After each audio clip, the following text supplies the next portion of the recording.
rero no ku munsi w'ejo bindi byarabaye ibitero bibiri muri Amerika biboneka ko muri kino gihe Amerika igeramiwe n'ibitero by'abantu. It's horrendous. It's horrendous. In our country, we have to recognize that we may very well be experiencing an epidemic. Lost her. It's unbelievable. I'm lost of words. Twongeye kubaha ikaze abanywanyi bacu bakunzi bacu dukurikirana namwe impande zikaze muri uno mwanya makuru aho twibutsa kugira sabone kugira subscribe aho turabikora mubigire ababikoze nabo murakoze. Amakuru yacu rero y'uno munsi tugiye kuyahera ku mugabane wa Afrika aho twavuga ko ari inkuru nziza cyane gose ku basirikare basanzwe bari mu butumwa bwo kugarukana amahoro mu gihugu ca Somalia. Ni nyuma yaho muri mundu heze igisirikare abasirikare bari kugarukana amahoro muri Somalia bahuye n'ibyago na cyane abasirikare b'abarundi aho ikambi y'abasirikare b'abarundi bari muri Somalia kugarukana amahoro yatewe abatari bake bagapfa aho bivugwa nibura ko abashika 30 n'abandi bahasize ubuzima ndetse abashika 40 bagakomereka n'abandi basirikare batazi igitigiri baburiwe irengero ryabo. Ibi rero bikaba byabaye ku gitero cyakozwe n'umuhari Al-Shabaab igakogwa ku kambi y'abasirikare b'abarundi basanzwe bari kugarukana amahoro bari mu butumwa bwo kugarukana amahoro muri Somalia. Twibutse ko abasirikare bari muri Somalia muri buno butumwa bwo kugarukana amahoro ubu bari baragiye muco bari bise amisome ariko ubu kaba barahinduye izina bakaba bari munsi y'ubuyobozi bw'umuryango umwe bwa Afrika. Ubu rero bano basirikare basanzwe bava muri bino bihugu mu gihugu cy'u Burundi no mu gihugu ca Kenya ndetse no mu gisirikare mu gihugu cy'u Uganda aho bino bihugu byose bisanzwe bifise abasirikare igihugu kimwe baba 5000 canke barenga bari muri buno butumwa bahatanije n'igisirikare ca Somalia. Bare rero barose inkunga ikomeye canke interane ikomeye aho igisirikare ca Amerika kigiye gukorana n'abantu basirikare mu gufashanya kugarukana amahoro muri Somalia. N'igihe igisirikare ca Amerika cari caravuye muri Somalia mu myaka iheze aho abasirikare b'Amerika nabo bahaguye batari bake. President Donald Trump igiheza ku butegetsi akaba ari we yahagaritse ibikorwa byose igisirikare ca Amerika cyari gisanzwe gikorera muri Somalia. Ubu rero iyi nkuru nziza ije uvuba ku munsi w'ejo aho President Joe Biden yamenyesheje ko agiye kongera kugarukana ikambi y'abasirikare ndetse ubu Amerika ikaba yemeye gushinga ikambi y'abasirikare b'Abanyamerika bazofashanya n'abasirikare bari mu butumwa bwo kugarukana amahoro muri Somalia. Abasirikare bakaba ngo bazokorana mu kugwanya ibikorwa by'iterabwoba bya Al-Shabaab aho Amerika ivuga ko ibikorwa bya Al-Shabaab byasubiriye kuba ndase muri kano karere ngo aho Al-Shabaab ubu ari iteye ubwoba cyane rwose kuko yongereje ibitero. Ibi nuko mu minsi ya vuba Al-Shabaab yongereje ibitero aho yagize ibitero byinshi ndetse ku basivile no ku basirikare bamisome muri rusangi muri Somalia.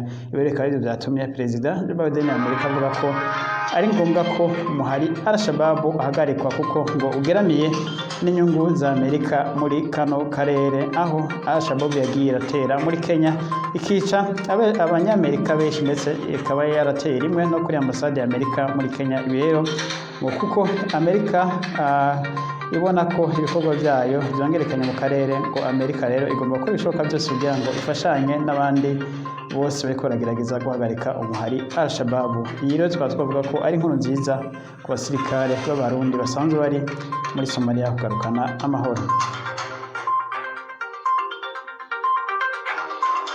Tukivuga ni bijanye na Somalia ku munsi w'ejo niho ibyavuye mu matora byamenyeshejwe abanyasomalia. Amatora yariko araba ya president. Twibutse ko amatora ya president muri kino gihugu hatora abashinga amateka bonyene kubera imvo z'umutekano muke. Abashinga amateka rero barungitswe n'amarejo baratoye aho president yarasanzwe arongoye kino gihugu n'ubundi akaba ari we yatsinze amatora aho mu gihe kinini cyane byari bigoye cyane ko president asanzwe atsinda amatora. Rero president yarasanzwe atwara kino gihugu akaba yatsinze amatora ku majwi ku maji arenga 60%. Twibutse ko aya matora yabaye basavye abanyagihugu ko batova mu mazu ndetse abanyagihugu bose bakaba bari basabwe kuma mu mazu. Igisagara cyose kikaba cari cugawe aho yabaye hari umutekano ntangere, umutekano ukomeye cyane w'igisirikare cya misome ndetse gifatanije n'igisirikare cya Somalia ndetse n'ikirere cya Somalia kikaba cari cugawe igihe hano matora ariko araba. Abashinga amateka batoriye mu nama nshinga amateka ndetse n'abakandida batorwa bakaba bari muri ngoro y'inama nshinga amateka icungere cyane haba mu kirere ndetse no hasi hose habereye ano matora kubera umuhari Al-Shabaab wari wagabishije ko uzotera kubazohirahira ngo bitabire aya matora abashinga amateka ariko rero amatora akarabaye mu mutekano ntangere ndetse ibyavuye mu matora ikaba byaratangaje perezida yarasanzwe hari akaba ariwe agiye kubandanya atwara kino gihugu ca Somalia. Tuve rero muri Somalia twibutse tugaruke muri Amerika. Muri Amerika ku munsi w'ejo twababwiye igitero cyari cyabaye cyakozwe n'umusore kuri supermarché yahitwa Buffalo i New York.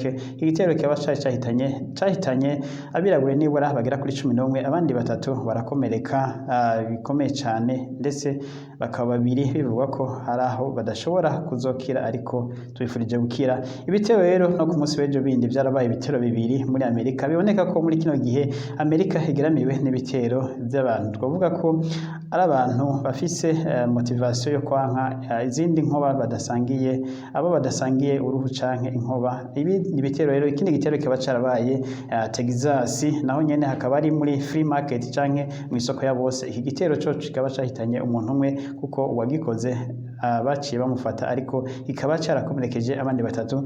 Ikindi gitero nyene ku munsi w'ejo kikaba carabaye aho kikaba carabaye muri California ahitwa Cavinia Battalion Church. Iki naco gitero kikaba carahitanye ngo umuntu umwe aho bano abayoboke bishengera ngo basanzwe benshi cyane abakomoka muri Taiwan bakaba barahise bafata nabo nyene umuntu yakoze kino gitero ndetse bamwaka niyo nkoho igipolisi kibona gitabara. Bano rero bose bakoze bino bitero bibiri byakurikiye bakaba bari mu minwe y'igipolisi bariko baragubwo ku matohoza ngo bimenyekane impamvu bagize bino bitero ndetse twibutse ko uyu mwaka uheze nibura habaye ibitero amajana 2 ku bantu batandukanye. Ibitero bikaba bigirwa n'abantu bahitana inkoho bakagenda kurasa abantu kanaka.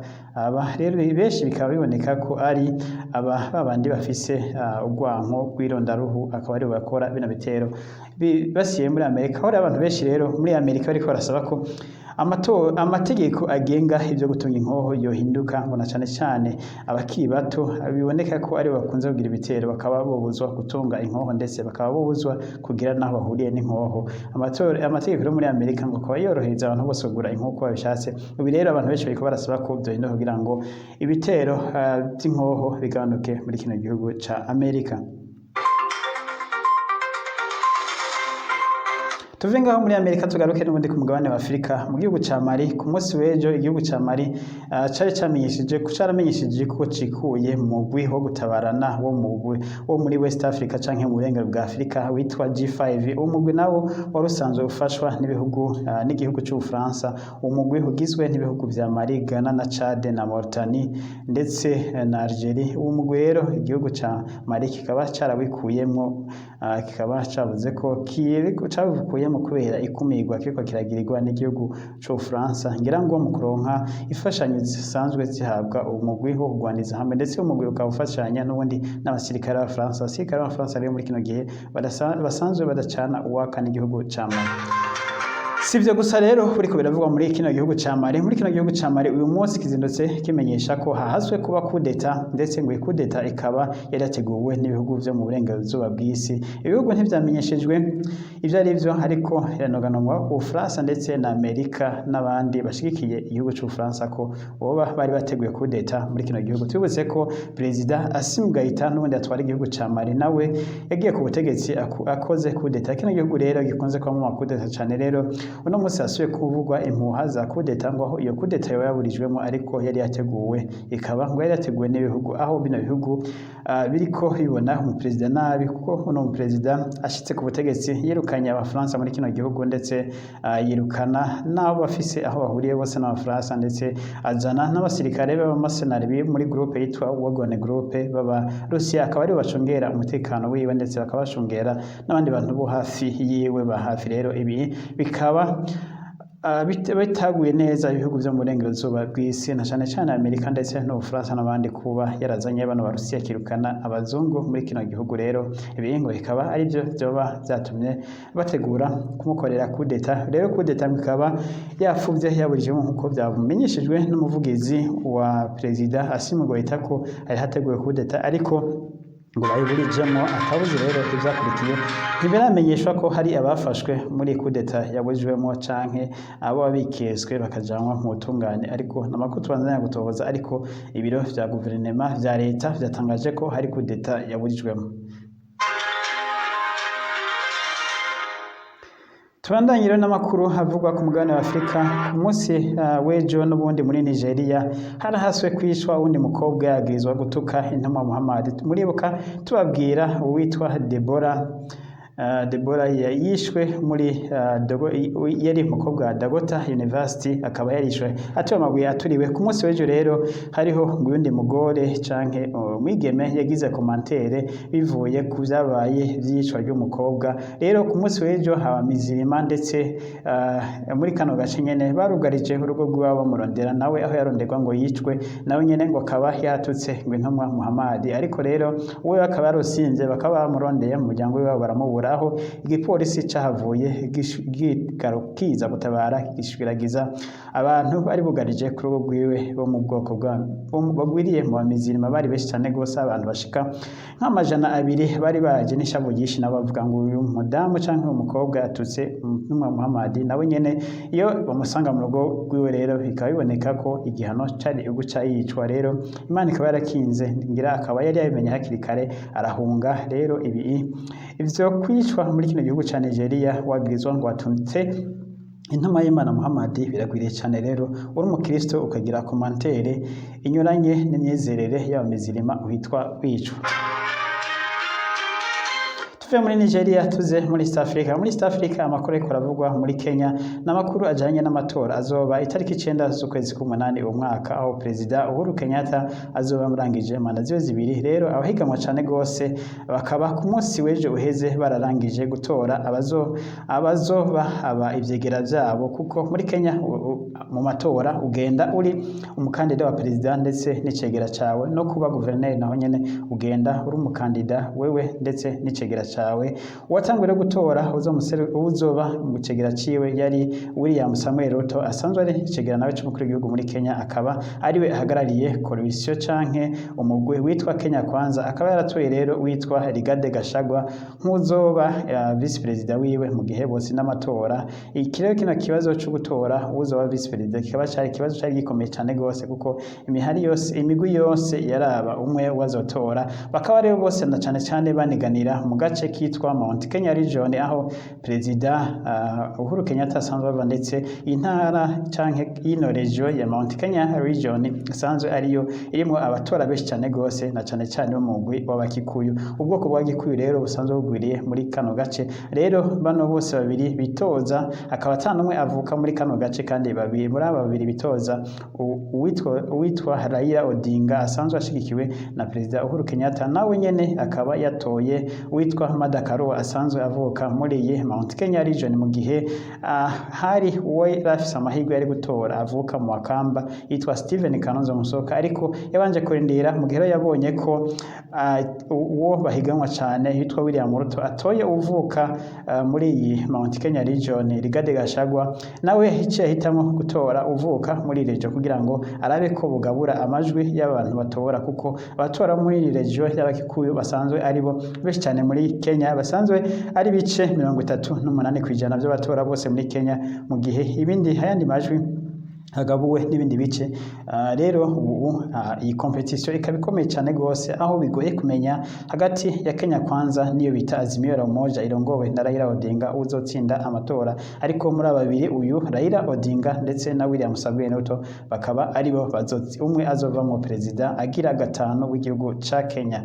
Aba rero abandi basanzwe b'abakandida bariho ari benshi nabigenga, ariko bobo nta mahirwe afise yo gutwara kino gihugu. Rero uko bizogenda kose icegera c'umukuru w'igihugu azova muri Mount Kenya region, kuko abatu babiri bose ko bazegera c'umukuru w'igihugu bazova muri iyi Mount Kenya region.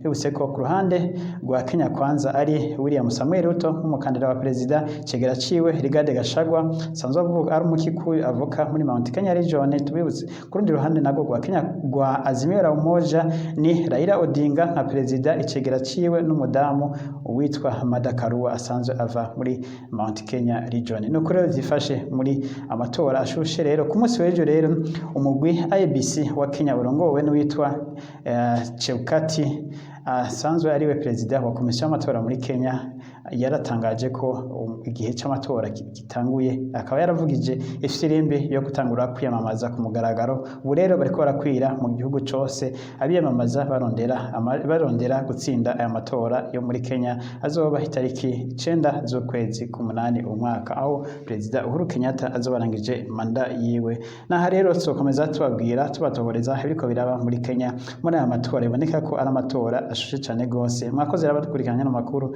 bashikare kubana natwe ndetse no kugira sabone no kugira subscribe, mugira commentaire, mugira na sharing ku yandi makuru. Twibutse ko inkuru nziza twamenyesheje muri ano makuru nuko abasirikare b'Abarundi basanzwe bari muri Somalia kugarukana amahoro muri Misome bagiye kuronka intererano ikomeye cyane, kuko igisirikare ca Amerika giye gufashanya nabo muri Somalia kugarukana amahoro, ndetse bakaba abasirikare b'Abanyamerika biyemeje ko bazokorana nabo bose basanzwe bariyo. Nuko rero n'abasirikare b'Abarundi bagiye gukorana n'abasirikare b'Abanyamerika, na cyane ko abasirikare b'Abarundi bamaze imyaka myinshi muri Somalia ariyo bazi imenyuro. Rero bano basirikare b'Abanyamerika bakaba bazokwisunga bano basirikare basanzwe bafise ubuzobere muri Somalia. Mwakoze rero badukurikiranye mwese, tubifurije kugira ibihe byiza no gukomeza mudukurikirana, mugire aho mubaho Imana ibazigame.